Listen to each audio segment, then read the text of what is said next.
वास्तव में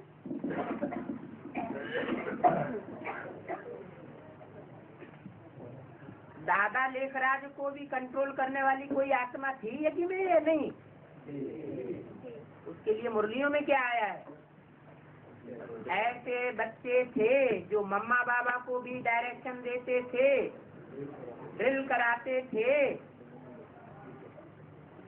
उनमें शिव बाबा प्रवेश करते थे, डायरेक्शन देते थे।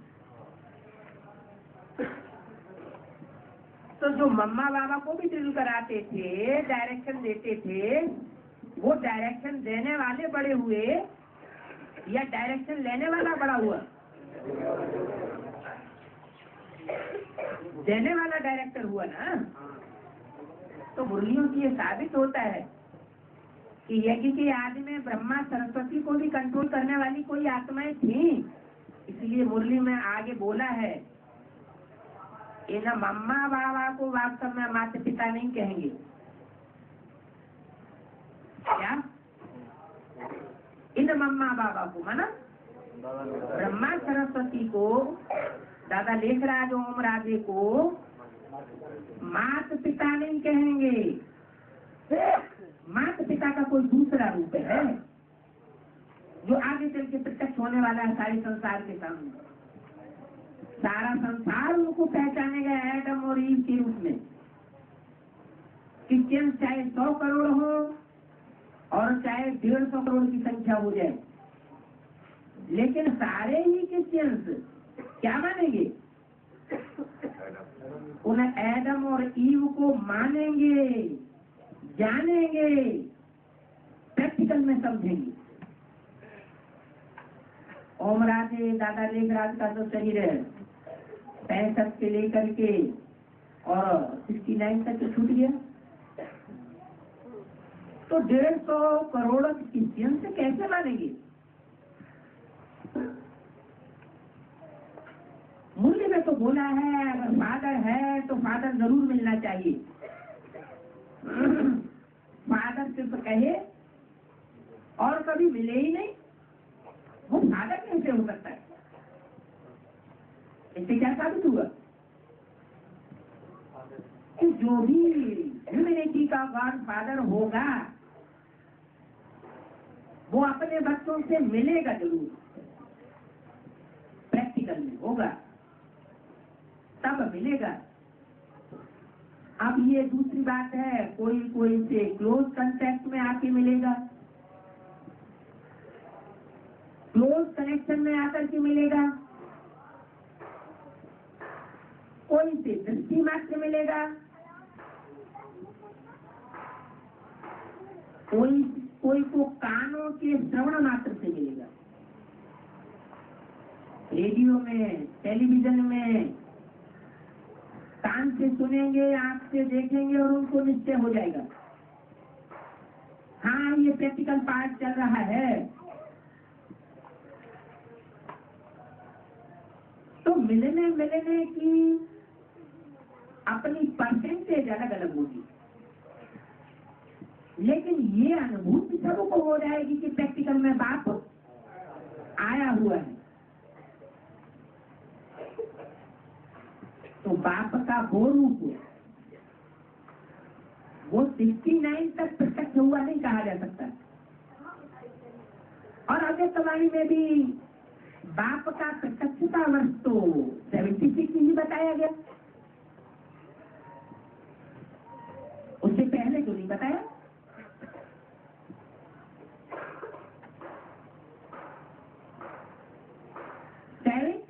से पहले क्या बाप को प्रत्यक्ष करने की सेवा नहीं हुई? हुई तो? अथवा 76 के बाद जोर शोर से बाप को प्रत्यक्ष करने की सेवा नहीं हुई? हुई तो? 76 को ही क्यों बताया गया?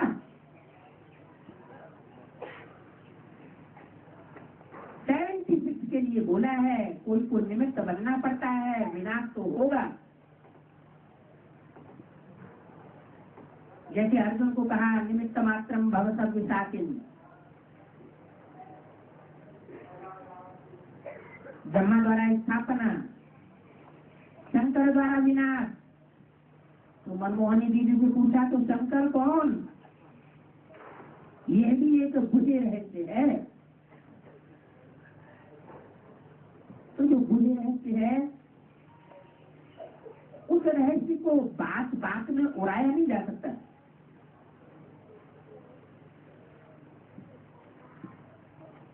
गीता का भगवान त्रिमूर्ति शिव तो मुनियों में बोला, श्री कृष्ण नहीं है, लेकिन श्री कृष्ण तो सतयुग में, उसकी तो बात ही नहीं। शास्त्रों में कौन से श्री कृष्ण की बात की गई है? शास्त्रों में सतयुग के श्री कृष्ण और त्रेता के राम का कोई वर्णन नहीं है। अगर कोई समझते हैं कि त्रेता में राम हुए और सतयुग में हे कृष्ण नारायण हुए, हे कृष्ण नारायण वासुदेव कहा जाता है,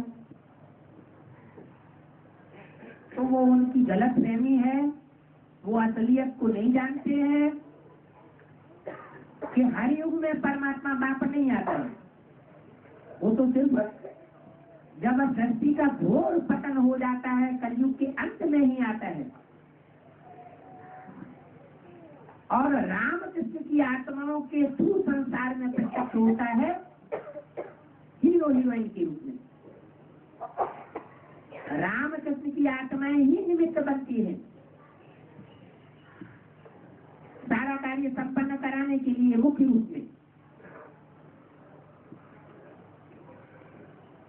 इससे क्या क्लियर हुआ कि राम और कृष्ण की आत्माओं के बीच कोई एक आत्मा रचयिता के रूप में और एक आत्मा रचना के रूप में साबित होनी चाहिए। हीरो और हीरोइन दोनों के बीच रचयिता किसको कहेंगे, रचना किसको कहेंगे? हीरो को रचयिता कहेंगे। हीरोइन बनाई जाती है, अडॉप्ट की जाती है हीरो के द्वारा। मुर्गियों ने ये भी इशारा दे दिया है, छुपा रुस्तम बाद में खुले।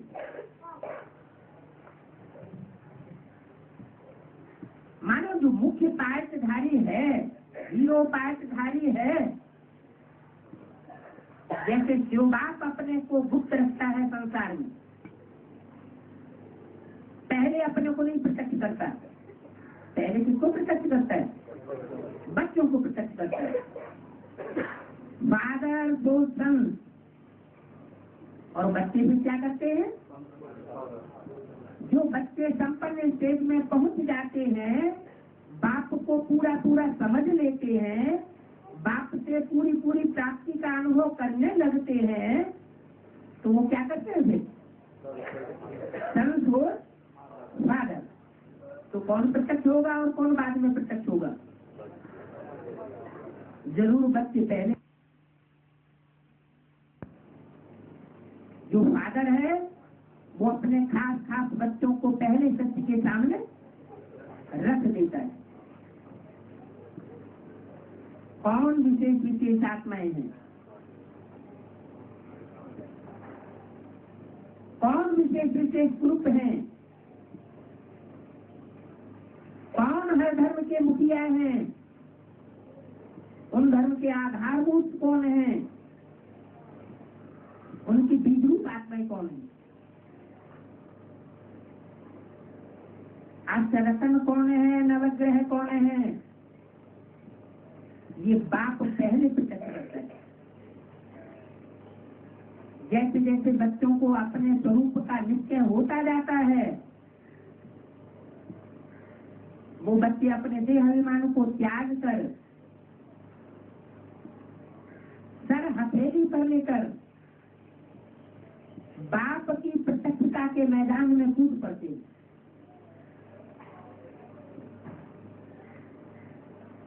बाप जो गुप्त देश में आया हुआ है, उस गुप्त देशधारी को प्रत्यक्ष करना ये हरेक की बस की बात नहीं है। ऐसे नहीं कि कि आज की दुनिया के जो बड़े बड़े अहदेदार हैं, अलग अलग धर्मों में धर्मात्माएं हैं, अलग अलग राज्यों में, देशों में बड़े बड़े नेताएं कुर्सियों पर बैठे हुए हैं, वो बापू को प्रत्यक्ष कर लेंगे। ऐसा नहीं हो सकता। क्यों? क्योंकि वो दुनिया में जो भी पोजीशन प्राप्त कर रहे हैं उसकी शूटिंग उन्होंने कब की थी? संगम में ही तो उन्होंने शूटिंग की थी, अपना भाग्य निभाया था। लेकिन कौन से युग में निभाया था? जो आज की दुनिया में ऊंचे ऊंचे ओहदेदार हैं, गद्दी नशीन है, कुर्सी नशीन है, दुनिया के रूप से बड़े बड़े माने जाते हैं, उन्होंने वो बड़ा पद कब पाया? संगम युग में। संगम युग में कौन से पीरियड में उन्होंने शूटिंग की? कलयुग के अंत काल की पीरियड में उनकी बुद्धि में बैठता है कि जो ओहदे का नशा उनको समझने नहीं देता।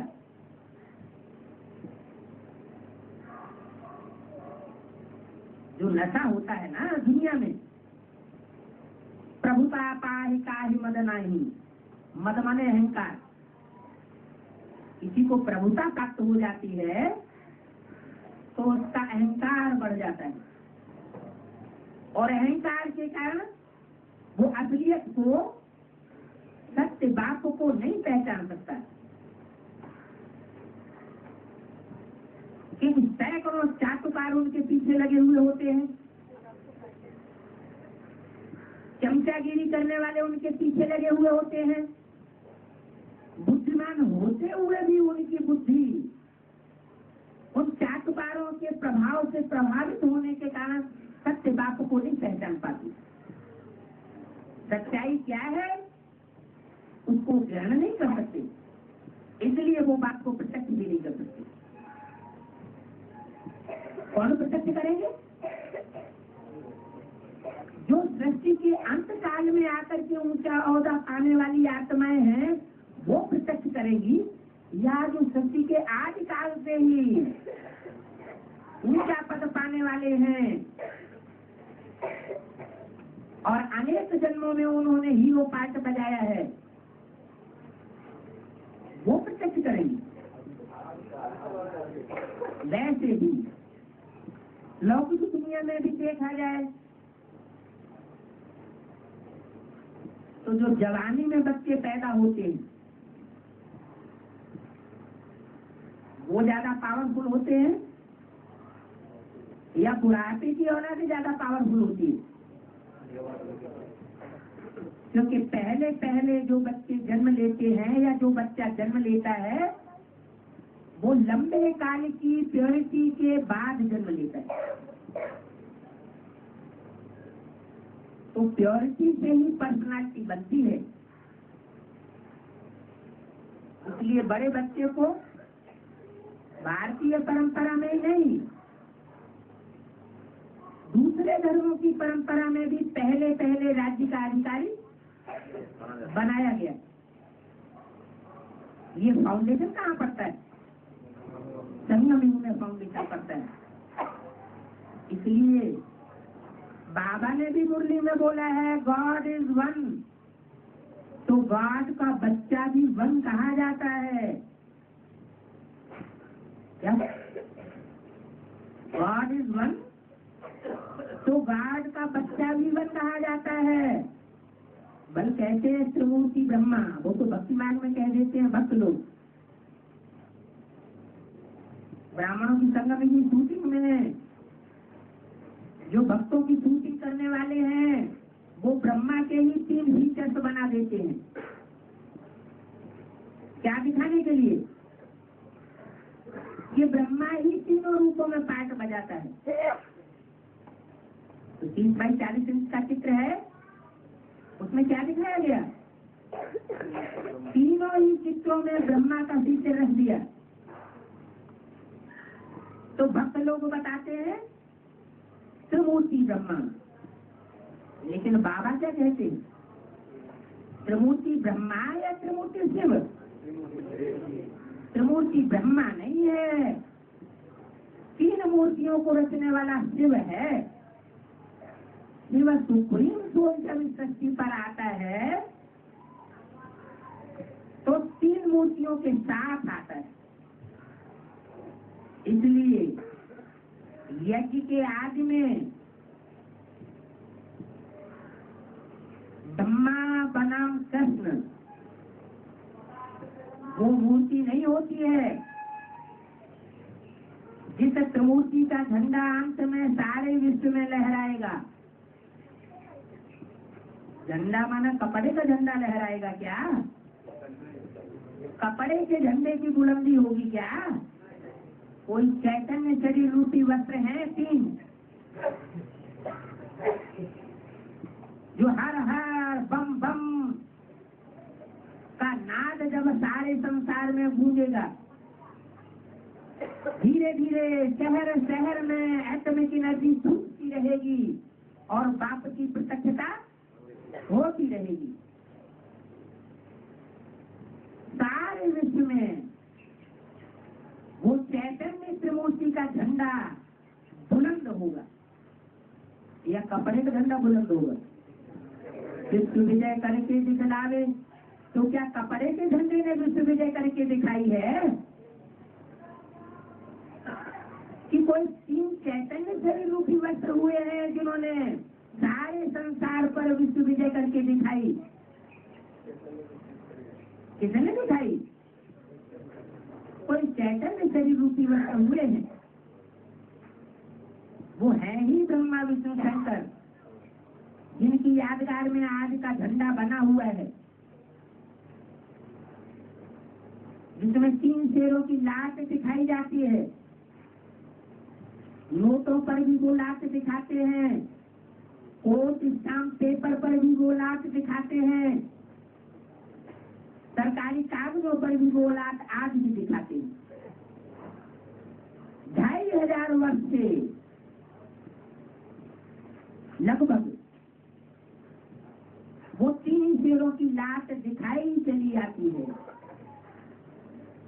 ये 3 शेर संसार रूपी जंगल में ज्ञान की दहाड़ मारने वाले हैं।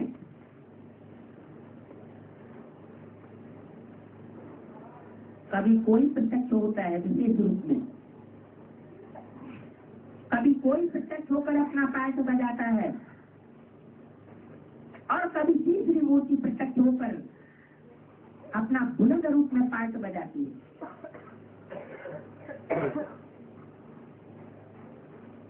एक मर्ज होता है तो दूसरा मर्ज होता है, दूसरा मर्ज होता है तो तीसरा मर्ज होता है। ये 3 मूर्तियों के द्वारा संसार में नई सृष्टि की स्थापना, पुरानी सृष्टि का विनाश और नई सृष्टि रूपी संगठन की पालना का कार्य नोधा हुआ है।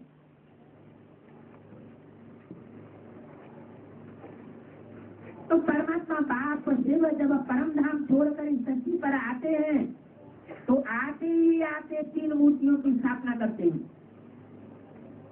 उन 3 मूर्तियों में दादा लेखराज ब्रह्मा की मूर्ति नहीं होती। पहले उनको तो सिर्फ साक्षात्कार हुए थे। क्या साक्षात्कार मात्र से ये माना जाए कि परमात्मा की प्रवेशता हो गई, सुप्रीम कोर्ट प्रवेश हो गया? अरे साक्षात्कार तो तुलसीदास को, सूरदास को, रैदास को, मीरा को, जाने कितने कितने भक्तों को साक्षात्कार होते। तो क्या उन्होंने परमात्मा शिव ने प्रवेश कर लिया? अरे उन्होंने अगर प्रवेश किया होता तो सारी सृष्टि की काया ही पलट गई होती, नई दुनिया आ गई होती। लेकिन उनके साक्षात्कारों के बावजूद भी दुनिया तो नीचे गिरती गई है या ऊपर उठी? नीचे ही गिरती चली गई। तो इससे साबित होता है कि विश्व का कल्याण करने वाला वो विश्व पिता इस सृष्टि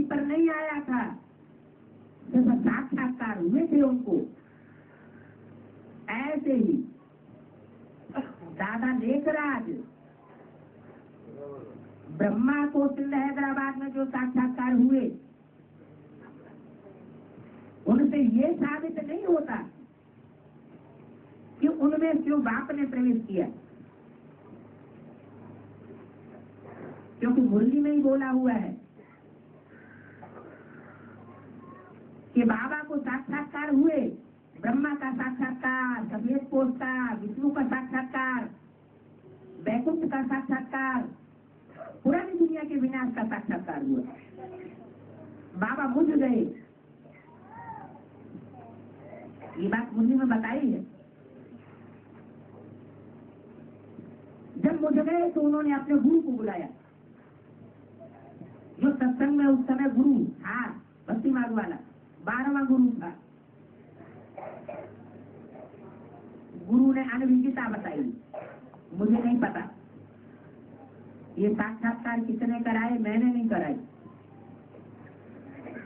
तो बाबा की गुरु से श्रद्धा हट गई। कौन से बाबा की? ब्रह्मा बाबा की गुरु से श्रद्धा हट गई। बुद्धि में बैठा हुआ था कि बनारस में बड़े बड़े विद्वान रहते, तो वो जानकारी लेने के लिए, अपने साक्षात्कारों का रहस्य जानने के लिए वाराणसी में भी पहुंचे। वहां भी बहुत दिन रहे पता लगाने के लिए, लेकिन उनको वहां से भी संतुष्टि नहीं हुई। मुरली में बताया है कि बनारस में दीवारों पर चित्र बनाते रहते थे, घोड़े का चित्र बनाते थे, लेकिन समझ में कुछ नहीं आता था। आखिरी अपने प्रैक्टिकल जीवन में उन्होंने जिस व्यक्ति को बहुत सच्चा पाया, सबसे जास्ती विद्वान पाया, अपने प्रैक्टिकल जीवन में वो सबसे जास्ती जिससे प्रभावित हुए, वो व्यक्ति उनकी बुद्धि में आया। शास्त्रों का आधार बुद्धि ने छोड़ दिया। बड़े बड़े महात्माओं, शंकराचार्यों, विद्वानों का आधार बुद्धि ने छोड़ दिया।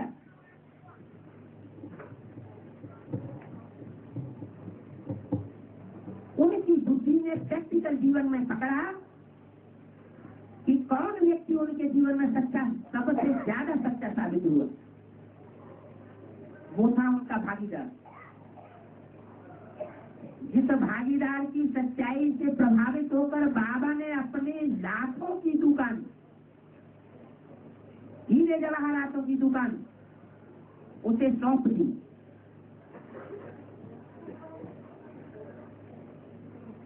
पहले बाबा का नौकर था, क्या था? इसलिए मुरली बोला 10 वर्ष से रहने वाला, और उसके साथ साथ कोई माता भी थी। 10 वर्ष से रहने वाला, ध्यान में जाती थी, मम्मा बाबा को ड्रिल कराते थे, उनमें बाबा प्रवेश करते थे। उनमें, उसमें नहीं, क्या कहा? उनमें बाबा प्रवेश करते थे। हम समझते थे ये तो बहुत अच्छा नंबर में, अच्छा नंबर माला में आवेगी, वो भी गुम हो।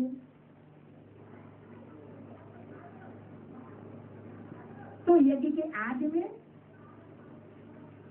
भी मम्मा बाबा नहीं थे। साक्षात्कारों का क्लैरिफिकेशन देने वाली आत्मा सुप्रीम सोल शिव ने स्वयं प्रवेश किया। इसमें दादा लेखराज में प्रवेश नहीं किया। अगर उनमें प्रवेश करना होता तो सिंध हैदराबाद में ही उनकी बुद्धि में आ जाता क्लैरिफिकेशन साक्षात्कारों का। फिर भटकने की क्या दरकार थी? जिसको भगवान मिल जाता है वो कहीं भटकता है क्या? ये एक पक्की निशानी है क्या? जो भगवान को पा लेगा वो कहीं भी किसी भी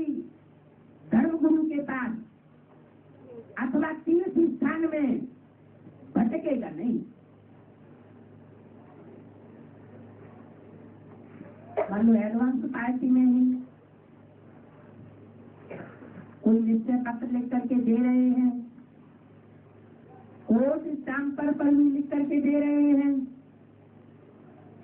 लेकिन बाद में बुद्धि विचलित होती है, कोई विष्णु पार्टी में जाता है, कोई किससे प्रभावित होकर के अनिश्चय बुद्धि हो जाता है, तो उससे क्या साबित हुआ? अनिश्चय बुद्धि हुआ, किसी व्यक्ति के प्रभाव में आ गया और बाप को छोड़ दिया, कोई दूसरे स्थान में चक्कर लगाने लग पड़ा, तो उससे क्या साबित हो गया? तो उसको निश्चय नहीं रहा, या तो निश्चय हुआ ही नहीं, ऐसे ही लिख करके दिए। तो निश्चय बुद्धि तो विजयंती होने चाहिए, इस बात पर विजयंती नहीं, बाप पर विजयंती नहीं, विकारों पर विजयंती, माया पर विजयंती होने चाहिए। जो पक्के निश्चय बुद्धि साबित होंगे वो ऐसे ही नहीं छोड़ेंगे, काम क्रोध लोभ मोह अहंकार पांचों विकारों पर विजय प्राप्त करेंगे।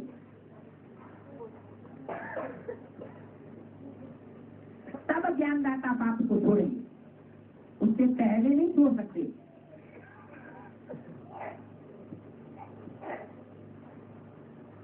निश्चय बुद्धि की निशानी है निश्चिंत,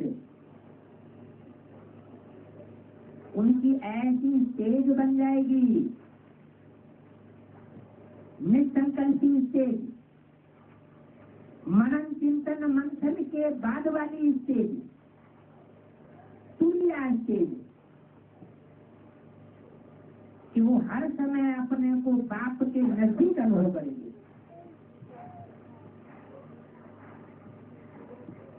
परम धाम बाप का घर निसंकल्पी स्टेज वाला निर्वाण धाम, निर्वाण धाम कहो या संपन्न स्टेज वाला मधुबन कहो, दोनों ही बाप के घर हैं। मुकर्रर रथ भी बाप का घर है, वो अपने को तीनों के ही नजदीक अनुभव करेंगे।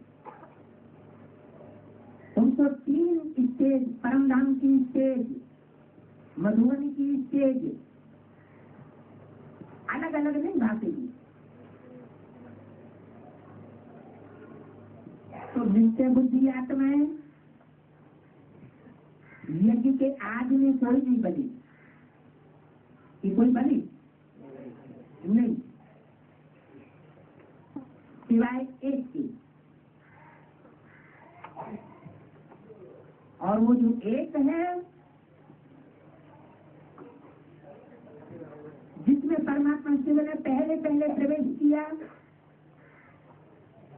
और ब्रह्मा के साक्षात्कारों का क्लैरिफिकेशन दिया,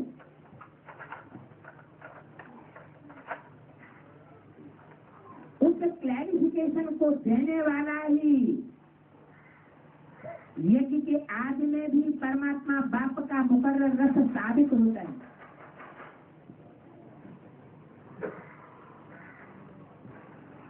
वो आज में भी गुप्त रहा, दुनिया के सामने भी प्रत्यक्ष नहीं हुआ और बच्चों के सामने में भी प्रत्यक्ष नहीं हुआ।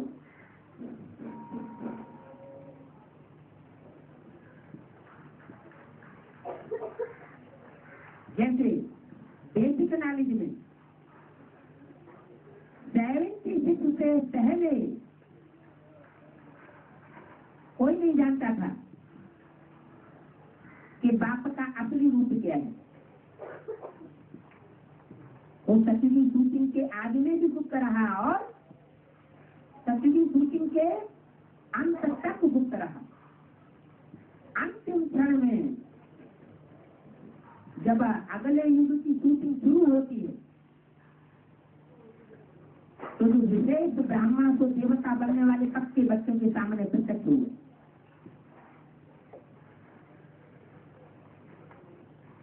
बाप होता ही है बच्चों के सामने बुद्धि। आज में तो बुद्धि होता है क्योंकि बच्चे तो अनजान होते हैं शुरुआत में। तो सुप्रीम सोल बाप ने जिस व्यक्तित्व में प्रवेश किया वो था भागीदार। किसका भागीदार? दादा लेखराज ब्रह्मा बाबा का। इस बात में भागीदार इस फूल ज्ञान रत्नों का भागीदार या ज्ञान रत्नों का भागीदार। उस समय से पहले प्रवेश होने से पहले था इस फूल रत्नों का भागीदार, और प्रवेश होने के बाद ज्ञान रत्नों का भी भागीदार बन गया। फाउंडेशन पड़ गया। ये वो विशेष आत्माएं हैं दोनों जो आज से ही एक दूसरे की भागीदार हैं। 5000 वर्ष पहले भी बाप और बच्चे के रूप में सृष्टि के आदि काल में भागीदार थी, और अंत में भी भागीदार बनकर रहती है। और अभी भी जहां कहीं भी उनका पाठ चल रहा होगा, क्या होगी? एक ही शरीर के अंदर दोनों ही आत्माएं कंबाइंड रूप से पाठ बजा करके भागीदार बनकर के रह रही होंगी। उनको क्या कहा जाएगा? उनको क्या कहते हैं ब्राह्मणों की दुनिया में? अव्यक्त बाप दादा। शब्द दो हैं, एक बाप है और दूसरा बड़ा भाई दादा है। काम करने वाली आत्माएं भी दो हैं, लेकिन व्यक्तित्व पर्सनालिटी एक है। माना कंबाइंड रूप है। तो जिसका आदि और अंत दोनों ही कंबाइंड हो,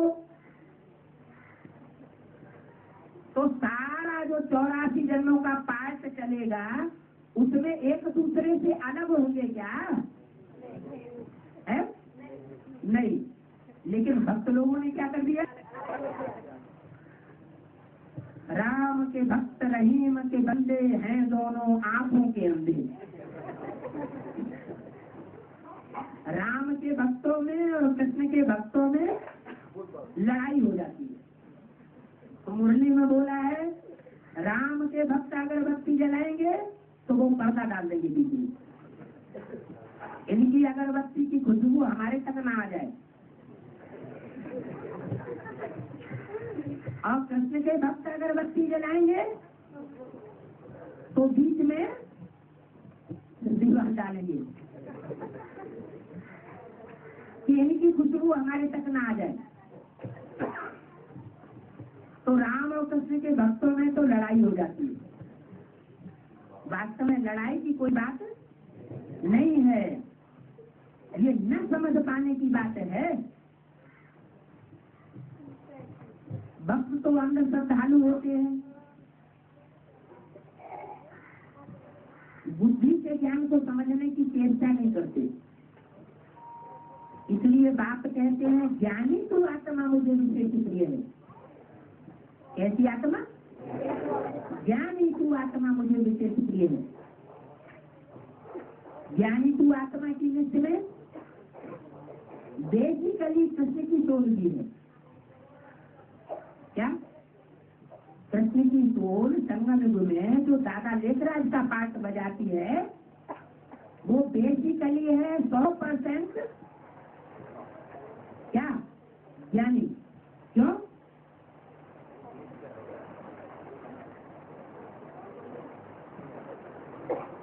क्यों है?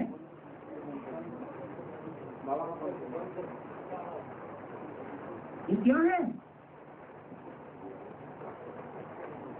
बेसिकली 100% परिपक्व स्टेज में कृष्ण की सोल को क्यों बताया? हाँ, जो निश्चय बैठता है वो पक्का निश्चय कृष्ण की सोल को बैठता है। राम की ओर के थ्रू भले व्याख्या की है सुप्रीम कोर्ट बाप ने, लेकिन अंत तक वो उस व्याख्या पर स्वयं नहीं टिक सके, बीच में से ही छोड़ गए। कौन? भागीदार। इसलिए कि ब्रह्मा की सोच दादा लेखराज को तो स्वयं साक्षात्कार हुए थे, कोई राम की सोच को साक्षात्कार नहीं हुए थे। और उनके द्वारा उस समय जब साक्षात्कारों का रहस्य पूछा गया तो उनमें क्लैरिफिकेशन देने वाली राम की सोच थी या सुप्रीम कोर्ट थी? सुप्रीम कोर्ट थी। सुप्रीम कोर्ट ने ही राम के व्यक्तित्व में 84वें जन्म के व्यक्तित्व में प्रवेश करके साक्षात्कारों का रहस्य खोला। लेकिन साक्षात्कारों के रहस्य को सुना किससे है? डायरेक्ट दादा लेखराज से सुना या कोई बीच में मीडिया बन गया? हमारी भारतीय परंपरा के अनुसार और बाबा की मुरलियों के अनुसार भी स्त्री और पुरुष दोनों के बीच में पहला गुरु कौन है? माता। तो कृष्ण की सोल ने डायरेक्ट प्रजापिता को अपना गुरु नहीं बनाया, इसको पकड़ा। जब सदगुरु मिला दलाल, दलाल किसको बनाया? बीच में गीता माता को दलाल बनाया। लेकिन उस समय गीता माता का टाइटल नहीं कहेंगे, गीता माता का टाइटल तो तब कहें जब सुप्रीम सोल बाप गीता माता में प्रवेश करके सुनाए साक्षात्कारों को। किसको? भागीदार को। और सुनाने के साथ साथ ही सुनने वाला क्या करे? सुने भी, और सुनने के साथ साथ समझे भी। दो बातें। तो सुनने सुनाने का काम किसके द्वारा किया? नहीं, दादा लेखराज से सुनना साक्षात्कारों को और भागीदार को सुनाना, ये सुनने सुनाने का कार्य इसने किया, गीता माता ने किया। ये सुनने सुनाने का कार्य 63 जन्म होता चला आया। क्या 63 जन्म ये सुनने सुनाने का कार्य होता चला आया? इसे संसार की बदलती नहीं होने वाली। कैसे होती है? सुनने सुनाने को भक्ति मार्ग कहा जाता है। तो गीता माता भक्तों में फर्स्ट भक्ति बन गई। तुम सब हो भक्तियां और राम बाप है एक। तुम सब हो सीताएं, भक्तियां, द्रौपदियां, पार्वतियां। तो वो तो भक्ति की लिस्ट हुई, सुनना सुनाना। लेकिन उस माता में प्रवेश करके जब परमात्मा बाप ने सुनाया किसको? भागीदार। साक्षात्कारों का जो वर्णन है वो भागीदार को जब सुनाया तो भागीदार ने ही परमात्मा शिव में प्रवेश किया और सुना भी और साथ साथ नहीं समझा भी और बाद में सुनाया। क्या सुना और सुनने के साथ ही साथ समझ में लिया। तो ये तीनों कार्य एक साथ हो गए। कौन कौन से तीनों कार्य? सुनाने वाले ने सुनाया। किसने सुनाया? गीता माता ने सुनाया है? तो गीता माता ने जब सुनाया तो ब्रह्मा हो गई गीता माता। क्या? बड़ी माँ हो गई गीता माता, भगतिन भक्ति हो गई माता, और सुनने वाला जो भागीदार था उसने सुनने के साथ साथ समझा भी, लेकिन उसको समझाया किसने? वो अपने आप समझा क्या? अपने आप ही समझा होता तो पहले के 63 जन्मों में जो भी शास्त्रों का रहस्य है वो भी समझ लिया होता। समझा उसने? अगर समझा होता तो सबको समझा दिया होता, लेकिन ना उसमें समझने की ताकत थी और ना समझाने की ताकत थी। तो उन साक्षात्कारों के रहस्य को किसने समझाया? सुप्रीम कोर्ट बाप ने ही प्रवेश किया और समझाया। तो समझना और गीता माता को समझाना, ये हो गया ज्ञान। ये ज्ञान का बीजारोपण हो गया। इसलिए गीता में लिखा हुआ है, अहम बीज प्रदप पिता, मैं ज्ञान का बीज बोने वाला पिता हूँ। कौन? सुप्रीम कोर्ट बाप और साथ में साकार रूपधारी भागीदार राम की सोच। वो शक्ति का पिता हुआ, लेकिन पिता ने सुनाया समझ करके और माता ने सुना।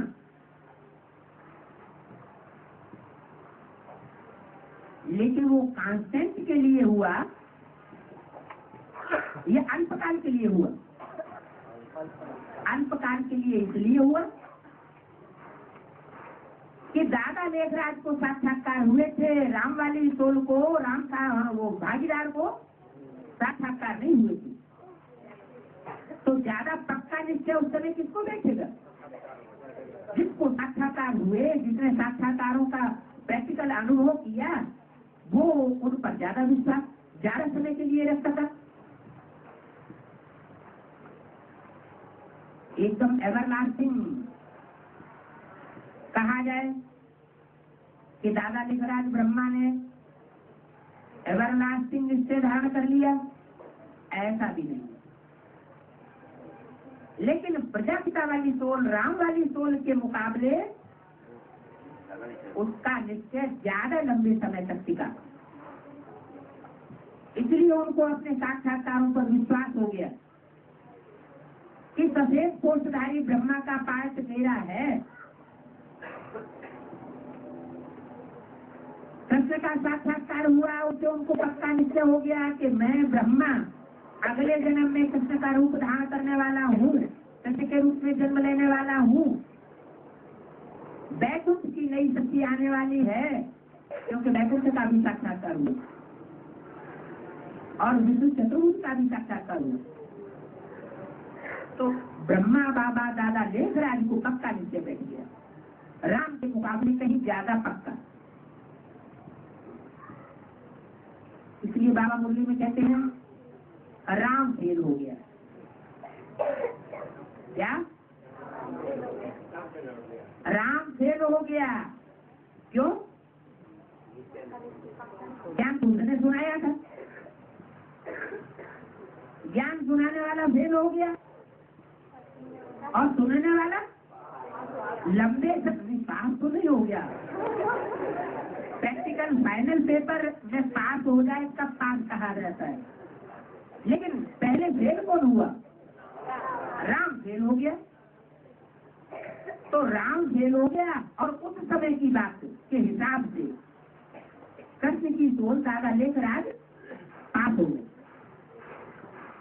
यज्ञ के आदि में जो परीक्षाएं आई उसके हिसाब से राम फेल हो गया और कृष्ण का तत्कालीन जो पर्सनालिटी थी वो पास हो गई।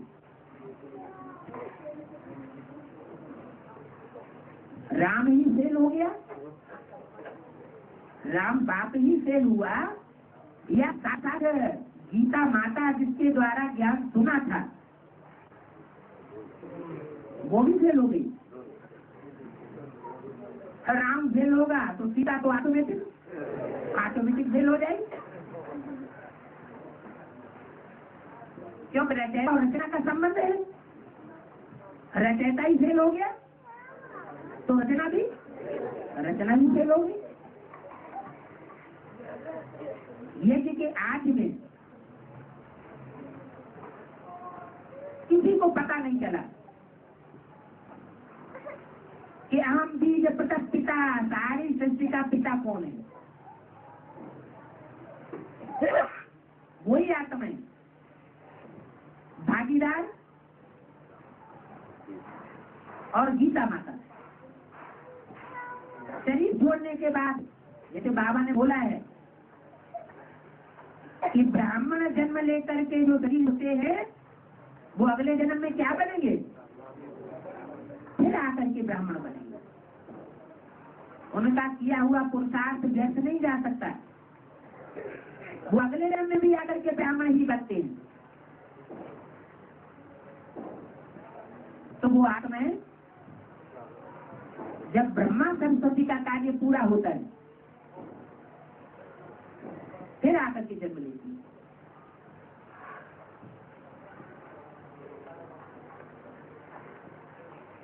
जैसे बताया जंगल में शेर राजा होता है। एक शेर जाता है तो दूसरा उसका स्थान ले लेता है। तो यज्ञ के आदि में ही वो फाउंडेशन तो 3 मूर्तियों का पड़ चुका था, लेकिन 2 मूर्तियां तो क्लियर हुई। कौन कौन सी है? भागीदार प्रजापिता के रूप में, संचिका पिता के रूप में और माता के रूप में गीता माता, जिसके द्वारा साक्षात्कारों का रहस्य सुनाया गया भागीदार को, राम बाप को।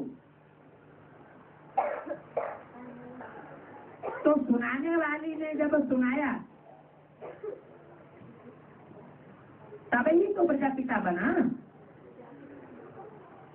है। प्रजापिता ब्रह्मा से सुने बगैर प्रजापिता हो सकता है क्या? जब तक ब्रह्मा की औलाद न बने तब तक प्रजापिता नहीं हो सकता। ये नहीं कहा कि ब्रह्मा ज्ञान सुनाता है, क्या? ये नहीं बोला कि ब्रह्मा ज्ञान सुनाया। ब्रह्मा ने क्या सुनाया? साक्षात्कार को सुनाया। तो जो बंद आंखों का साक्षात्कार है वो है भक्ति मार्ग का फाउंडेशन। वो भक्ति मार्ग की बातों को सुनाने वाला ब्रह्मा हुआ और साक्षात्कार भी भक्ति मार्ग की करने वाला ब्रह्मा हुआ।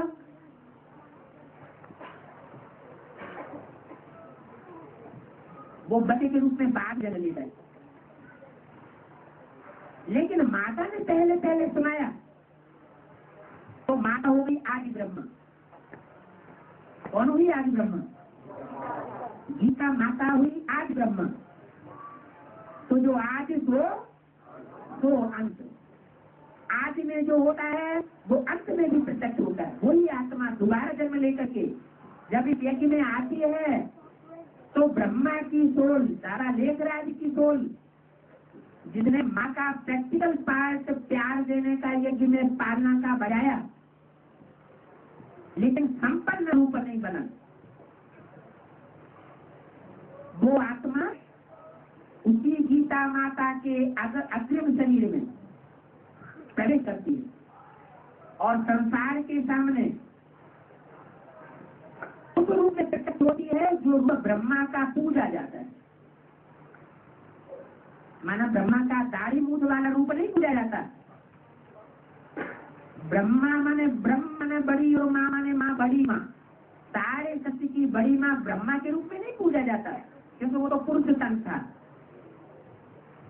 इसलिए वास्तव में ब्रह्मा तुम्हारी बड़ी माँ नहीं है, माना कोई और है। और सरस्वती तो उनकी बेटी थी, इसकी ब्रह्मा जी, दादा लेखराज की। दादा लेखराज के थ्रू सरस्वती ओम राधि ने ज्ञान हुआ, तो वो तो उनकी रचना हो गई। यज्ञ पिता और यज्ञ माता जो पुरुषोत्तम संगम युग के आदि में थे, जो ब्रह्मा सरस्वती को भी कंट्रोल करते थे, उनके जाने के बाद फिर यज्ञ को कंट्रोल किसने किया? ब्रह्मा और सरस्वती ने। तो ब्रह्मा और सरस्वती टाइटलधारी ब्रह्मा और सरस्वती हुए या ओरिजिनल हुए? टाइटलधारी। सरस्वती को जगदम्बा का टाइटल दिया गया और दादा लेखराज ब्रह्मा को प्रजापिता ब्रह्मा का टाइटल दिया गया। जैसे प्रिंसिपल चला जाता है तो उसके स्थान पर कौन कार्य करता है? वाइस प्रिंसिपल काम करता है, सदाकाल के लिए काम करता है या टेम्परेरी? इसलिए मुरली में बोला है टेम्परेरी रथ और मुकर्रर रथ। दोनों की ही बात बताई है या एक ही बात बताई? दोनों ही रथ के बारे में इशारा किया, टेम्परेरी रथ और मुकर्रर रथ। तो यज्ञ के आदि में जो मुकर्रर रथ लिया वो तो मुकर्रर नहीं रह सका, गुप्त पाठ था, किसी ने पहचाना नहीं। क्योंकि पिता जो है बीज बोने वाला, उसको सिर्फ मां ही पहचानती है, बच्चे नहीं पहचान सकते। बीजारोपण के समय बच्चे थे ही नहीं तो पहचानेंगे कैसे? अब रही बात कि दोनों में माता पहले या पिता पहले, मुर्गी पहले या अंडा पहले? मुर्गी पहले। मुर्गी काय में से निकली? अंडे में से। तो अंडा पहले हुआ, मुर्गी हुई?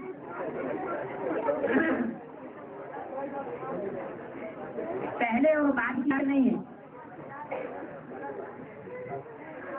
प्रक्रिया में बच्चे का जब आदि बीजारोपण होता है तो अकेली माँ के द्वारा नहीं हो सकता, अकेले पिता के द्वारा नहीं हो सकता। क्या होता है? रज और वीर का जो कॉम्बिनेशन है वो दोनों के द्वारा होगा। तो ये नहीं कहना चाहिए कि आदि में माता है या आदि में पिता है, दोनों ही। एक आदि माता है तो दूसरा आदि पिता है। हाँ, ये जरूर है कि एक के द्वारा माता भक्ति का पाठ बजाया गया फाउंडेशन पीरियड में, और दूसरे के द्वारा बीज बोने वाले पिता का पाठ बजाया गया प्रैक्टिकल में। तो जो बीज बोने वाला पिता है वो हो गई ज्ञानी सुआत्मा, सुनाने वाला समझ करके, पहले समझे फिर दूसरों को समझाए। और माता का पाठ हुआ सुनना और सुनाना। अगर ये नहीं हुआ होता तो प्रजापिता का जन्म भी नहीं हुआ होगा। तो माता को प्रेजेंस देना पड़े। धरणी माता धारण करती, जो धारण करना है उसमें ज्यादा वजन उठाना पड़ता है। धारण करने वाली धरणी को ज्यादा वजन उठाना पड़ता है, मेहनत करनी पड़ती है, या बीज को ज्यादा मेहनत करनी पड़ती है। 9 महीने गर्भ में धारण करना पड़ता है, पालना करनी पड़ती है। सारी जितनी भी कमजोरी है वो बच्चे की कमजोरी उस मां को वहन करनी पड़ती है। इसलिए बाबा ने मां को आगे किया है। तो आगे सुनाने वाली माता न होती, बीच में मीडिया सदगुरु के रूप में। सदगुरु कौन बना? गीता माता बनी, वास्तव में तो सदगुरु सुप्रीम सोल है, लेकिन आखिर प्रजापिता को सुनाने का निमित्त तो कौन बना? माता बनी। तो जो आगे है वही अंत में भी है, तो उस रूप में प्रजापिता की भी वो माता है। कौन? वैसे भी संसार में लौकिक में ये माना जाता है कि पत्नी माँ का कार्य भी करती है, बहन का कार्य भी करती है, पत्नी का भी कार्य करती है, बेटी का भी कार्य करती है। पत्नी जो है वो हर रूप में सेवा करती है। तो माँ के रूप में अगर नहीं माना जाए तो सृष्टि का कल्याण नहीं होगा। विश्व का मालिक बनने वाले का स्वयं भी कल्याण नहीं हो सकता,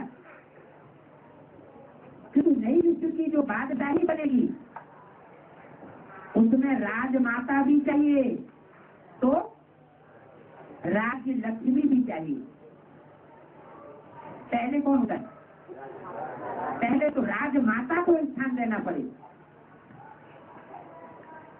राजमाता ही मुकर्रर करती है, निश्चित करती है कि राजलक्ष्मी कौन बनेगी। अगर तुम शादी होती है तो निश्चित कौन करते हैं? पति परम माता पिता निश्चित करते हैं ना। जब पिता अकेला निश्चित कर लेता है कि माता को भी आगे बढ़ाया जाता है। बस देख के आओ लड़की को,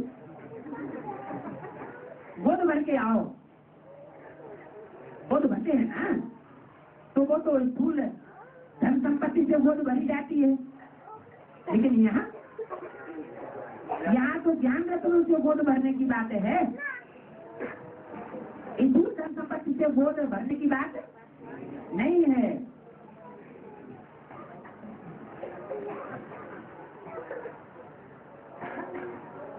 महालक्ष्मी का रूप जो दिखाया जाता है उसमें 4 भुजाएं हैं। वास्तव में 2 भुजाएं लक्ष्मी की हैं और 2 भुजाएं जगदम्बा की। दोनों का जो कॉम्बिनेशन है वो महालक्ष्मी का रूप कहा जाता है। महालक्ष्मी की पूजा दीपावली पर होती है।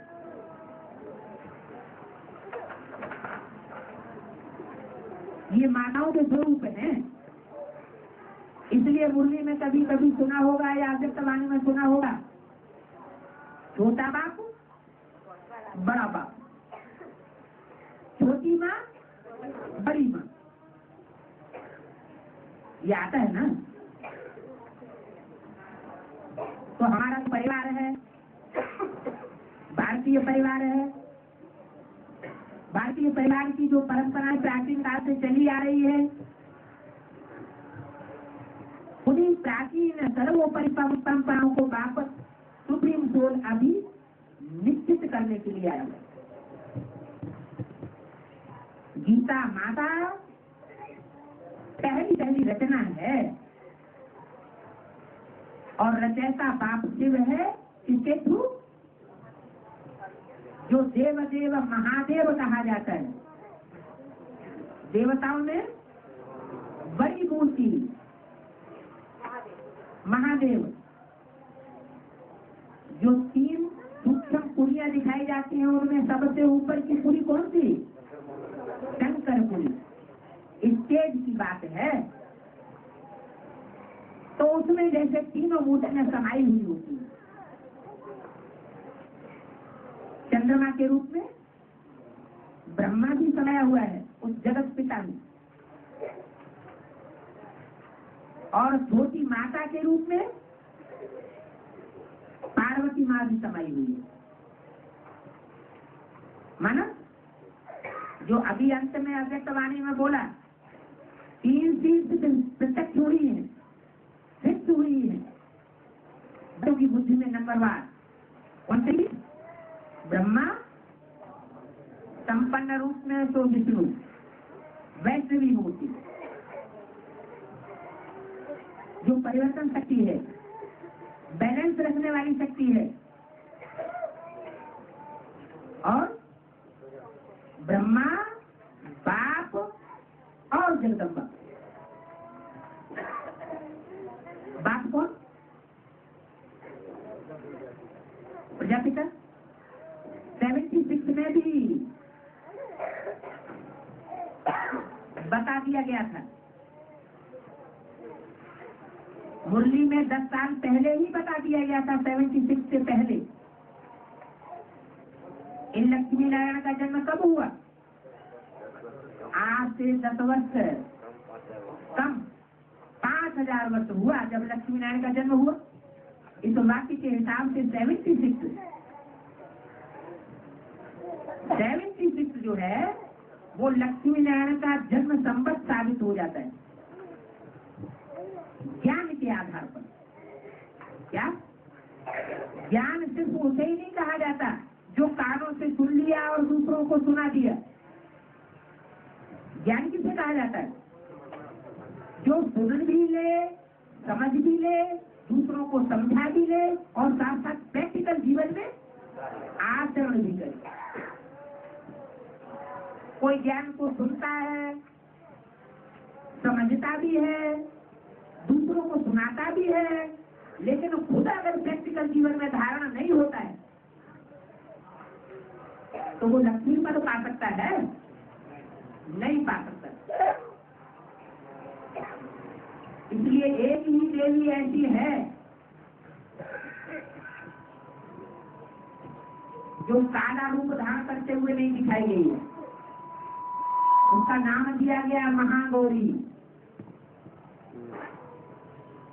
क्या? उसके अध्यक्ष अपोजिट में नाम दूसरा किसका दिया गया है? महाकाली। देवी तो एक ही है इस समय पार्ट बजाने वाली सोल। कौन? मम्मा की। कौन सी मम्मा? सरस्वती मम्मा ओम राधे। जैसे ब्रह्मा बाबा की सोल महान बच्चों में प्रवेश करके कार्य करती है टाइम टू टाइम, उमंग उत्साह देती है, ऐसे मम्मा की सोल जिसका टाइटल जगदम्बा था वो सोल भी बच्चियों में प्रवेश करती है। कोई बच्चे की मूर्ति 9 देवियों में से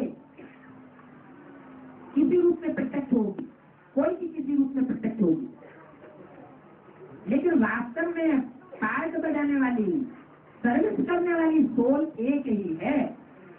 बाकी हम बच्चे तो तमो प्रधान बने हुए। क्या?